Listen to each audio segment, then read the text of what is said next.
Thank you all for having me this morning. It's great to be with you. I want to say thank you to the Heritage Foundation and Senator DeMint. Thank you for being here as well, and thank you for being a champion of many of the causes that I believe in, and you've been a hero of mine throughout the years, and it's just great to be here with you. So I thank you for your service to our nation and for being with us here in North Carolina. And Francis, thank you for what you do with Civitas as well, and the members of Civitas. We thank you for fighting and championing the causes, again, that we hold dear. You know, before I get started, I just want to say that I never really wanted to be the Common Core guy. I wasn't really seeking this platform in any way. We just started the process when I took office. A lot of people started calling our office and talking to us about Common Core and saying, you know, did you know these things? Can you find out this information? And we really started a fact-finding mission, just asking questions and trying to figure out what was going on with Common Core. And there's been a lot of misinformation out there, some about things I've said, but also just kind of about the movement, this kind of, which really become more of a grassroots movement in America today, of people saying, oh, hold on, wait a second, I'm not really sure what this is about, but let's go and let's find out. And so we're at a place right now, I think, in North Carolina, we're at a place in America where people are starting to ask more questions, and they want to have more answers to those questions. And that's really the search that we went on here. I want to dispel some things, because when you start to ask questions in North Carolina about education, you also often get pushback as if you're against education somehow, you're against children, you're against families. And I want to let folks know that I think we need a bold vision for education in North Carolina. I don't think we've had one in many years, and I think we need to step forward and place some things out there that are really bold and that encourage our teachers and encourage our principals and encourage our administrators and get things moving in the right direction in North Carolina. I think we should commit to developing the best standards in the world created for North Carolina families. The best standards in the world. I'm not against standards. A lot of people would say, you know, the first thing that comes up when you say you're asking questions about Common Core, well, you know, we need standards, and what happens if we don't have standards? We're not going to be able to teach our kids how to read, write, and do math. And that's just false. We've had standards in North Carolina for a long time. We've had standards for decades, and Common Core is another set of standards for North Carolina. We should commit to being number one in the world in education. I don't believe we should stop short of that. I believe we should set bold goals and say, if Singapore is number one in math, how did they get there? What are the things they're doing to be number one in math? And how do we walk alongside that and say, okay, we're going to set a bold vision to be number one in whatever the topic is, whatever the subject is here in North Carolina. I think we should commit to having the highest paid teachers in America. A lot of people don't agree with me on that issue, but I think it's important. As a small business owner, if I'm starting a company, I'm growing a company, and I want to hire the best and the brightest people for that company, I'm going to have to pay for what I get. And we've heard the argument for many, many decades in North Carolina about teacher pay and where we stand on teacher pay. And I think it's time for us to put our money where our mouth is and put a platform together based on cost of living, of course, based on all things and benefits and everything else. We should have the highest paid teachers in America. I think that's a worthy goal for our teachers. It's a worthy goal for our schools. And I think we should also commit to things like 100% connectivity by 2016. I don't know about you, but I've been on traveling the state and seeing the different the variance in connectivity across the state of North Carolina. 85% of our state is rural, 15% is urban. Some schools are set up, are connected through broadband, some are not. I've been on a computer, as most of you have been, for nearly 30 years now. And I think it's shameful that many of our students across our state are not connected the way that they should be. And I think this is a worthy goal for North Carolina. I wanted to throw those things out there to show I'm not against education. In fact, just the opposite. I'm in favor of a bold, aggressive vision for our education policy here in North Carolina. However, great education is not just about new standards. As I said before, we've had standards for a long time. We can't lift standards up and say this is the thing that's going to change education in America and this is the thing that's going to transform education in America. I think there's a lot more things that go into that. It's about great leadership and great teachers. It's about freeing teachers to teach, freeing them from teaching to the test, and freeing them from bureaucratic mandates that keep them from doing what they do every day. You know, we've had superintendents and principals come in and say, we are testing up to 20 days, some 20 plus days a year. That's way too much testing. We only have 180 school days a year. We need to free our teachers up from teaching to the test, allow them to do what they do, allow them to be innovative, allow them to be creative, and that's when we're going to see change in education in America when we do that. I believe it's about engaged students and engaged parents as well. So part of this dialogue is good. It's about getting parents engaged in the education process, maybe awakening them a little bit as to what's going on around them. It's about providing the necessary tools for our children to learn in this 21st century.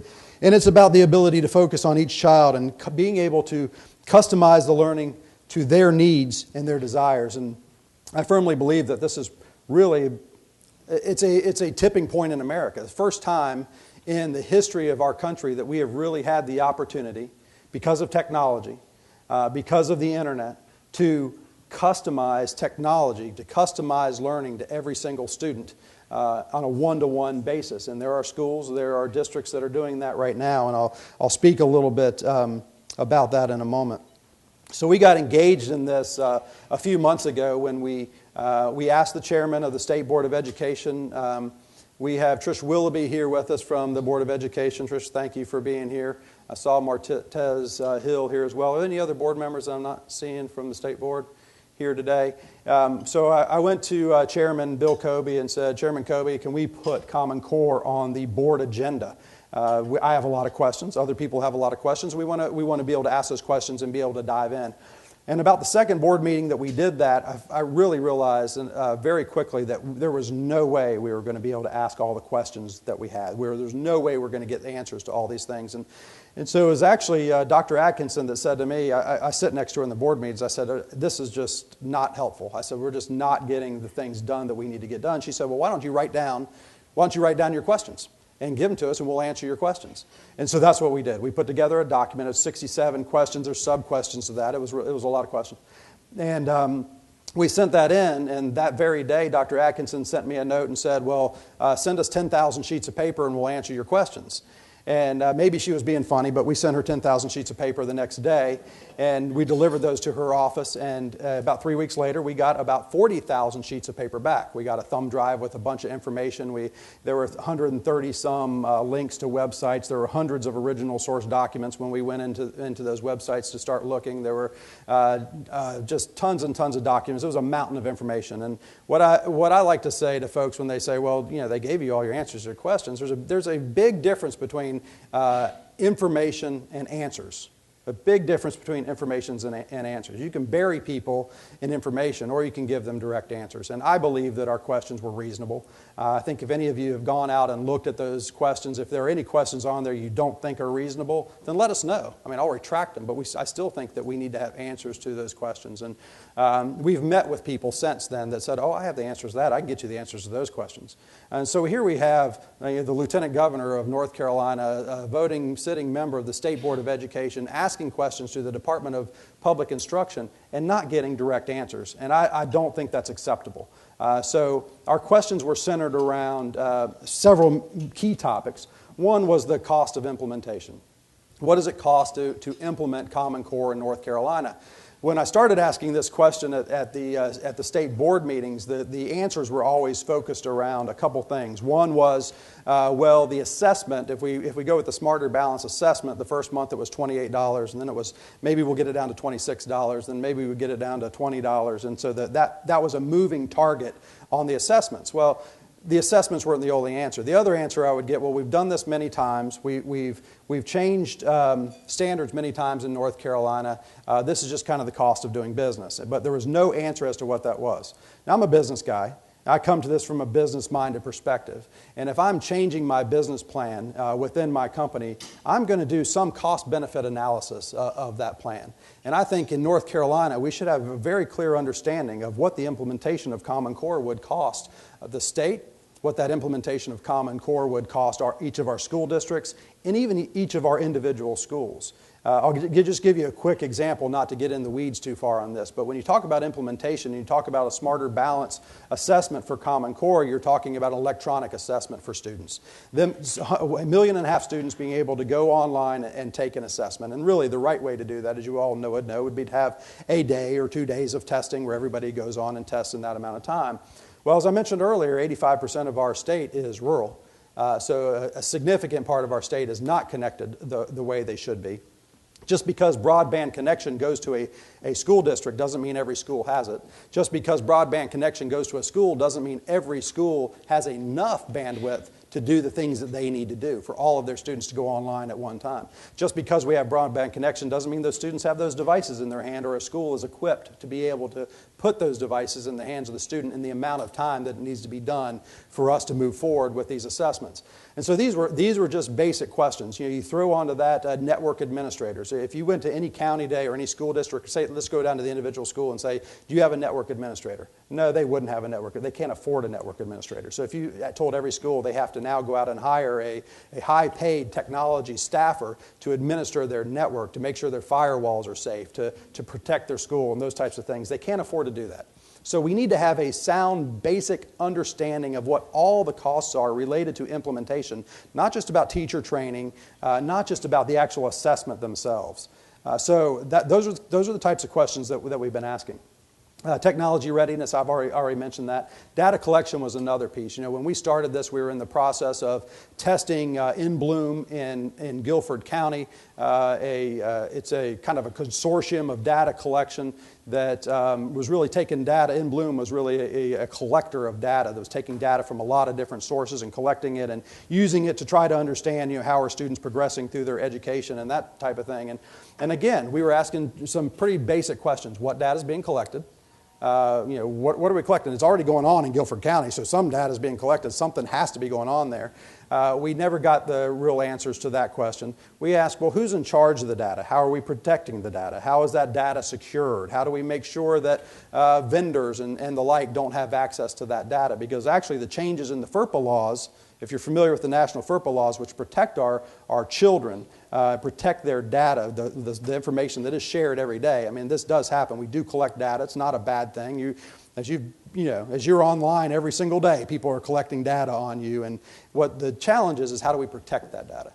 How do we decide what data should be collected on our children? Do our parents have the options to opt out of certain questions and certain data they don't want collected on their kids? So we started asking these questions as well and really never got any answers on that either. So it's my understanding now in North Carolina we're not moving forward within Bloom. There were some challenges in Guilford County and we're not moving forward within Bloom. But the data issue is still out there and I think parents have the right to know what's going on and how are their students going to be protected. Assessments, again, I mentioned that briefly, but there's this component of assessments that we're still trying to figure out in North Carolina. How do you assess 1.5 million students when, one, we may not have the funds to do that, we may not have the technology to do that, we may not be able to do that all at one time, so there may be this combination of smarter balance assessments in North Carolina along with bubble sheet tests and trying to figure out how to do that. So all these things, Buddy Collins joined us, state board member as well. Buddy, thank you for being here. Any other board members come in since I started? So these are all types of questions that we continue to ask, as well as the role of the federal government. And so I'll get to that again in a second. Just a quick timeline on the Common Core state standards in North Carolina as you look through the years. The way this worked out is in 2009, as part of the stimulus package from Washington, D.C., the Obama administration developed the Race to the Top grants through these stimulus funds. January 19th of 2010, North Carolina applied for Race to the Top 1, basically at the time saying they would accept the Common Core state standards 6 months prior to them being completed. So part of my questions were, well, why did we jump forward to accept something we had really not seen and we had not tested and it had not gone through the rigor of what we would have done previously with standards in our state. May 27th, I'm sorry, no, I'm in the right place. May 27, 2010, submitted an application for Race to the Top 2, which we did get accepted for Race to the Top 2. Again, we accepted the Common Core state standards 4 days prior to their completion again. What happened with the Race to the Top was when people say there's no connection between Common Core state standards and the federal government, it's really not true, because anytime you get money from the federal government, there's always a string attached. I mean, I think we always know that string attached. So as part of the Race to the Top 2 grants and the Race to the Top 1 as well, the federal government said, if you want to get this money, you're going to accept Common Core. That's basically the way it worked out. Now, also what happened in our Race to the Top grant application, if you look at the application, it's very clear, and it says it many times. It says we're accepting the Race to the Top grant because These are rigorous, internationally benchmarked standards. These are terms that are thrown out there a lot, rigorous and internationally benchmarked. When I ask people what rigorous means, I can't get a clear answer on what rigor is in these standards. When I ask people, well, who are they internationally benchmarked against? What is the international benchmark? What countries are they benchmarked against? How do we measure up against those countries? No answer. In fact, all the information I've found out about this so far is they're not internationally benchmarked at all. It was a hope at the beginning when they were started that they were going to be internationally benchmarked, but they aren't right now. So let's stop using the rhetoric. Let's stop throwing out these terms like rigorous and internationally benchmarked if we can't define what they are. So part of it is how we use words. You know, the power of words is really important in all of this. On June 1st, 2010, Common Core was completed and released. After we had signed on for it, June 3rd, 2010, the State Board of Education approves the Common Core for North Carolina 2 days after completion. And then August 24th, North Carolina was awarded the $400 million Race to the Top funds, which are still in the process of being used right now. They were used to develop this home base system in North Carolina, which allows parents and teachers and students to communicate. And home base is being rolled out right now in North Carolina. So it was mostly a technology initiative. Some of the money ended up going to the LEAs. A portion ended up, LEAs or school districts ended up going to the school districts. And there's some money remaining right now. And right now the state board is, or actually the governor, that's in the governor's hands. And so the governor, I guess, is going to figure out what to do with the remainder of that money. So now we're fully implementing Common Core in North Carolina. It was rolled out partially last year. It's going to be rolled out completely this year. And so there are, as I mentioned, there are always strings attached. $400 million is a lot of money. There's no doubt it's a lot of money. But in North Carolina, when you add up all the federal dollars that are being spent each year on education in North Carolina, just the federal dollars, those are thrown in there. This equates to 1.5 days worth of teaching in North Carolina. $400 million is what we spend in 1.5 days in North Carolina. So it sounds like a lot of money, but part of me really believes that we're giving up some of the freedoms that we have in North Carolina for the ability for us to customize our education for our students here in North Carolina. Again, I believe we need standards. I believe we need great standards. I believe we need the best standards in the world, but they need to be standards that are best suited for North Carolina families. And one of the reasons that I don't believe in a one-size-fits-all system of standards for our country or anything else that's one-size-fits-all for our country is because of this, because what I believe in, the separation of powers and federalism. And Senator DeMint, I know you agree with me on this topic, but this is the separation that we've all learned about, this horizontal separation of powers in school, and we talk about it a lot. The separation between the executive and the legislative and the judicial branches of government. We don't spend a lot of time talking about the vertical separation between the federal government and the states. And that was equally as important to our founding fathers, that we had, not at the time of founding, but now we have 50 innovation laboratories in America. We have 50 states who can do things really well, and we can pick and choose. We can choose the things that the states are doing really well, and we can say we want to adopt those, and we can say no to the things that aren't going well. So if we wanted to go and adopt the best standards for education in America, we'd go to Massachusetts. Massachusetts has standards that everybody agrees were stronger standards than the Common Core standards. We could go there and say we really want to adopt those, and we want to take those and make them better. With Common Core, we don't have much opportunity. There's little openings here and there to take and adopt and to change, but not much at all. 15%, nobody can define what 15% changes means to Common Core either. That's problematic. But if we adopted our own standards, we could do whatever we wanted to fit the needs of our students, and we could set a goal to have the best standards in the world. So all those powers, all the powers that are not delegated to the national government by the Constitution are given to the states, and education is one of those. In our Constitution, there's nowhere in our Constitution that says the federal government should have any kind of control over what's going on in our states. The opposition to me would say, well, the federal government's not in control of this. But again, when there are strings attached, when there's financial strings attached, when our Secretary of Education, Arne Duncan, goes out and talks about Common Core every day and pushes Common Core and gives waivers. In fact, I mean, there's a big process now for giving waivers for No Child Left Behind if you've taken on Common Core. So we're basically switching this set of mandates for this set of mandates. And they're very involved. And so I'm concerned for local control. I believe we should have local control of education. I believe that is the way that our founding of our nation intended it, that an education system was as close to the parents as it could be. that the parents have a stake in this, that the parents have a stake in their standards, that the parents have a stake in testing, that the parents have a stake in the outcomes of their students.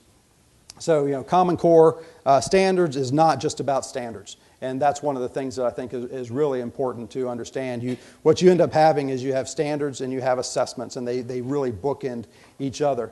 And in between that, well, you also have the college boards. You have the SAT, the ACT, and college admissions, which are all being designed to focus on Common Core right now.